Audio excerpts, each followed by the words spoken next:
welcome to another edition of The Daily. I'm Samantha here with Simon Borg, and well, we had an exciting night in CONCACAF Champions League last night. Montreal Impact beating CD Heredia 2-0, but Simon, not enough to move on to the knockout stage. They are out. They needed 6 goals to move on. But the game started perfectly for them, needing 6 goals. They get an early goal. 4th minute, Daniele Paponi putting it home. But then they had chance after chance, couldn't put it home. Andrew Wenger did get their second, but then they hit the post twice. They had a couple PK shouts. So in the end, not enough for Montreal, but they exit the tournament with their heads held up high. And now, thanks to the Impact's win, San Jose is in a great position in their group. All they need to do is beat Heredia at home to move on to the knockout stage. And look, I thought San Jose were dead in the water a few games back, but it's it's on a platter for them now. They know they just have to beat Heredia and move on. And look, it would be an utter embarrassment with 2 MLS teams in a 3-team tournament that these newcomers Heredia somehow qualify ahead of them too. It's impossible. It would be an embarrassment. San Jose have to pull it off for the sake of MLS. Well, Simon, we'll have to see what happens with that game October 23rd when San Jose hosts Heredia at home. Stay tuned to MLSsoccer.com for complete coverage.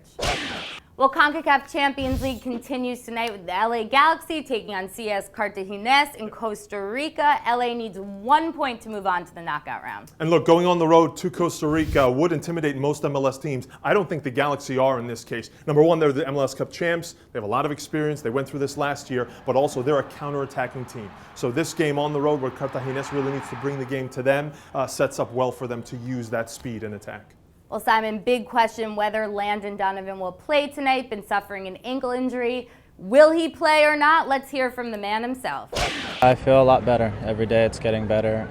It's lingered a little more than I wanted, but it's part of it, and we'll keep doing everything to try to get it ready for the game. We're gonna do what's right. If I can play, I want to play, and if I'm not going to do any more damage, then I want to play. If the determination is that I can still do more damage, then we'll be smart. You can see if Donovan ends up on the pitch tonight at 10 p.m. Eastern on Fox Soccer Plus. Another MLS team, though, is in play tonight. Houston Dynamo hosting W Connection in a must-win game for the Dynamo. Yeah, it doesn't sound like a great matchup, but it's absolutely of utter importance to the Dynamo because right now they're in second place. They win, they move into first, and that sets them up nicely to go to Árabe Unido in their last group game and play for a tie if they need to. And Árabe Unido, there are no pushovers. It's going to be a tough trip for the Dynamo. You can catch the Dynamo hosting W Connection tonight at 8 p.m. Eastern on Fox Sports 2.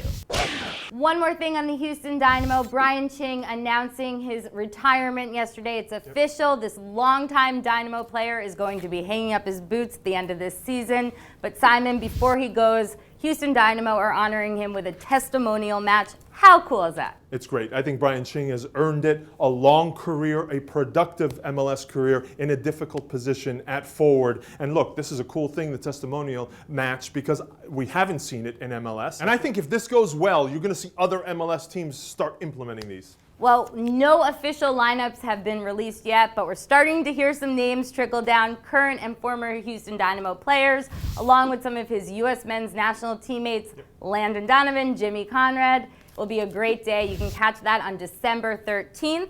That's all we have for The Daily today. We'll be back tomorrow with more.